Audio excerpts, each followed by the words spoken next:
BRS యువ నాయకుడు nursing మనతో ఉన్నారు. ఆయన అడిగి తెలుసుకునే ప్రయత్నం చేద్దాం. చెప్పండి అన్న, ఎట్లా చూస్తారన్న ఈ సిట్టు విచారణని? ఈరోజు మీ మాజీ మంత్రి హరీష్ రావుని కూడా విచారణకు రమ్మని చెప్పేసి పిలవడం జరిగింది ఫోన్ ట్యాపింగ్లో. ఈ విచారణ చూసి ఎట్లుందంటే కొండందోవి ఎల్కే పట్టినట్టు ఉంది ఈ విచారణ. అసలు ఈ సిట్టుకు ఫిర్యాదు చేయడానికి కారణం ఎవరు?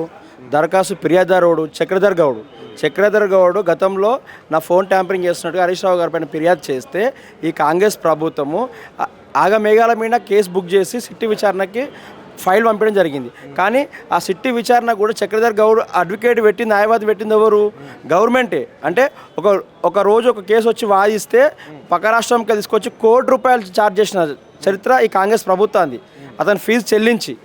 అంటే హరీష్ రావు గారినో, బీఆర్ఎస్ పార్టీనో, కేటీఆర్ గారినో, యువనాయక్ కేటీఆర్ గారు, మా వర్కింగ్ ప్రెసిడెంట్ కేటీఆర్ గారినో అక్రమ కేసులు పెట్టి భయభ్రాంతులు గురి చేయాలని చెప్పే తప్ప ఈయనకు ప్రజాపాలన పైన కానీ ప్రజలపైన దృష్టి ఆలోచన లేదు కూడా. కాబట్టి సిట్టు విచారణ సుప్రీంకోర్టు కొటేషన్ చెప్పింది క్లియర్గా అతనికి.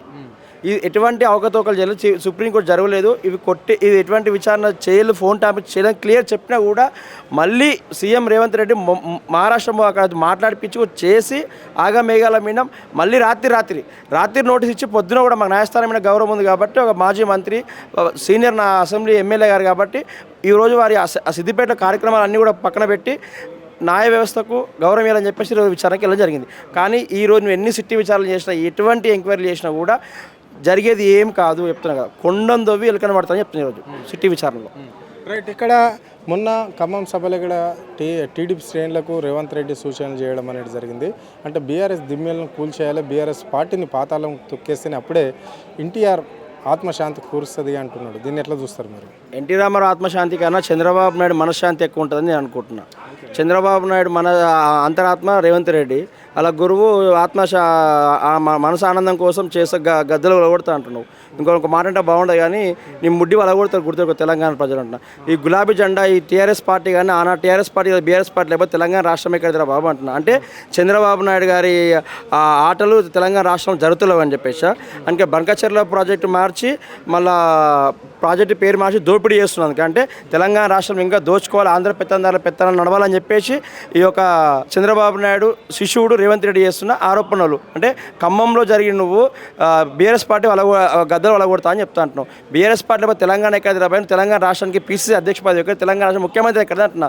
ఈరోజు తెలంగాణ రాష్ట్రం రాకపోతే నువ్వు ఒక టీడీపీ ఎమ్మెల్యేవో లేకపోతే మాజీ ఎమ్మెల్యేవో ఉంటున్నట్టు. తెలంగాణ రాష్ట్రం లేకపోతే ఇప్పుడు కాళేశ్వరం ప్రాజెక్ట్ ఎక్కడిది, 2000 పింఛన్లు ఎక్కడివి, కళ్యాణ లక్ష్మి పథకం ఎక్కడిది, ఓవర్సీస్ స్కాలర్షిప్లు ఎక్కడివి, ఇవన్నీ అంటే ఇంత అభివృద్ధి ఈ దేశంలో నంబర్ 1 వరి ధాన్యాన్ని పండించిన రాష్ట్రం ఏదంటే తెలంగాణ. కేసీఆర్ గారి నాయకత్వంలో పండించారు, లేకపోతే చంద్రబాబు నాయకత్వంలో అయ్యేదా?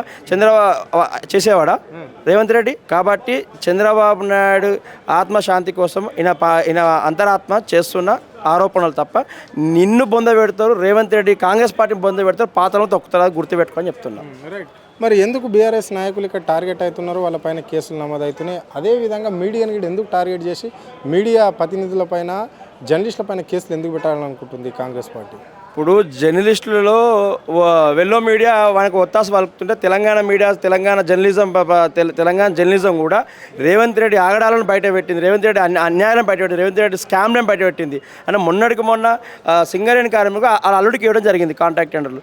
దానిపైన దానిపైన సిబిఐ ఎంక్వైరీ చేయాలి. రేవంత్ రెడ్డి విడుదల చేసిన ప్రతి ఒక్క బడ్జెట్ ఎవరి కోసం చేసినా సొంత సలాభాల కోసం తప్ప తెలంగాణ ప్రజల కోసం చేయలేదు. కాబట్టి వాటిపైన సిట్టు విచారణ చేయాలి, వాటిపైన సిబిఐ ఎంక్వైరీ చేయాలని చెప్తున్నాం ఈరోజు మేము. ఇది పరిస్థితి. అంటే ఇక్కడ రేవంత్ రెడ్డి 6 గ్యారంటీలను పక్కకు పెట్టి కేవలము బీఆర్ఎస్ నాయకులను టార్గెట్ చేసి ఆయన కేసులు నమోదు చేస్తున్నాడు అని చెప్పేసి కూడా వారు చెప్పడం అనేది జరిగింది.